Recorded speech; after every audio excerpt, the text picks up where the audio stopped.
अस्सलाम वालेकुम स्पीकर साहब, मैंने शानदाना गुजारा your service. Thank you sir. Speaker साहब, I try to be concise. आपकी तवज्जो अलबत्ता ज़रूर चाहिए होगी in a couple of things. Number one, we are talking about human rights. Why we talking about human rights on the floor of the house during the budget session? वही IMF जिनसे आप लोग भी बजट लिखवा रहे हैं, हम भी लिखवा रहे थे। उस IMF की एक स्टडी आई है कि जिस मुल्क में इंसानी हकूक़ की पामाली होगी तो उस मुल्क में 2.9% हर साल ग्रोथ की कंट्रैक्शन होगी। ये स्टडी मैंने नहीं लिखी, मैं आपको ऑफिस के एक कॉपी भी दे दूंगी। और सर एग्जैक्टली वही हुआ है। पाकिस्तान में पिछले 3 साल में बजट पर ईयर 2.5% कॉन्ट्रैक्ट हुआ है। हम बजट छोड़ के गए थे GDP ग्रोथ 6.1% पे, and 3 years of PDM they've not been able to get it above 4.5%. तो सर अगर किसी को ह्यूमन राइट्स या इंसानी हकूक़ नहीं समझ आते, इकॉनमी तो समझ आनी चाहिए ना।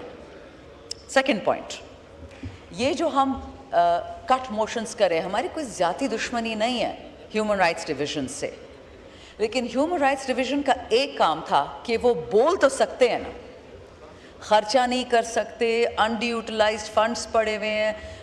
मैरियट और सेरेना में बड़े बड़े इवेंट्स करते हैं, कभी किसी गांव शहर में नहीं गए ये लोग, किसी का पूछे कि आपका हाल क्या है, बट चलो ठीक है, ये NGO टाइप लोगों का काम ही है ये यहाँ पे मैरियट सेरेना में खाना और खिलाना। But sir, the zero performance, that is what hertz.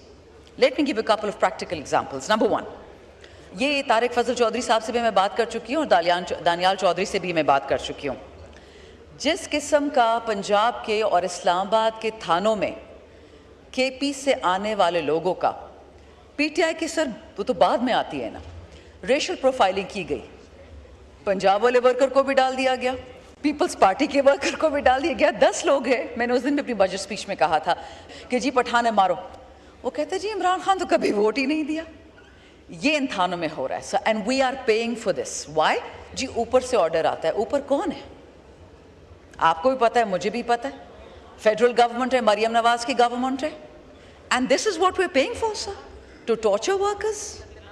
दूसरी बात, आउटरीच तो मैं एक्सपेक्ट ही नहीं करती किसी से, लेकिन सर अनीका मेहदी हमारी पंजाब की MNA है, मैंने उस दिन भी ये बात कही थी।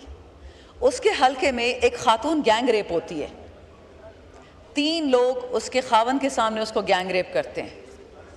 मैंने नहीं देखा कि national commission on the status of women या कोई मिनिस्टर या कोई बंदा तो पंजाब गवर्नमेंट से या फेडरल गवर्नमेंट से जाके उनके घर उनसे बात करता, गमराजी करता। इंसान तो है ना, चलो PTI का वोटर है, वर्कर है, इंसान भी नहीं है वो। तीसरी बात और आखिरी बात स्पीकर साहब, बात हुई है कि जी इस ह्यूमन राइट्स डिवीज़न ने मेरे इलाके में, कबाइल के इलाके में, 75% मेरा इलाका कबाइल है, मर्ज्ड एरियाज हम उससे कहते हैं फैंसीफुली, उस इलाके में वोटिंग का, ख़वातीन के स्कूल्स का, एजुकेशन का काम नहीं किया। सर जब कश्मीर के लिए मुजाहिद चाहिए होते हैं ना, सबसे पहले मेरा कबीला निकलता है। फिर इन किसी को नहीं याद रहता कि 1947 में जब आपकी फ़ौज इतनी मुनज़्ज़म नहीं थी जो अल्हम्दुलिल्लाह आज है, जिसने मोदी का मुंह तोड़ा है, मेरे कबाइल जाते थे और उन कबाइल के साथ बिजली, गैस, पानी तो देते नहीं हैं, बट इंसानियत का ही रुतबा उनको दे दें। जो फंड्स आपके पास हैं, जो अंडर यूटिलाइज होते हैं, जो लैप्स हो जाते हैं, या क्या खैबर पुख्तनख्वा से कोई ख़ास दुश्मनी है कि PSDP में भी उनके लिए स्कीम नहीं रखी? This was my last point speaker साहब। All I am asking you, मैंने कल पिछले साल भी आपसे मांगा था और इस साल भी मांगती हूँ कि सुनने वाला तो कोई नहीं है, बट सोचने वाला क्या कोई रह गया है? Thank you.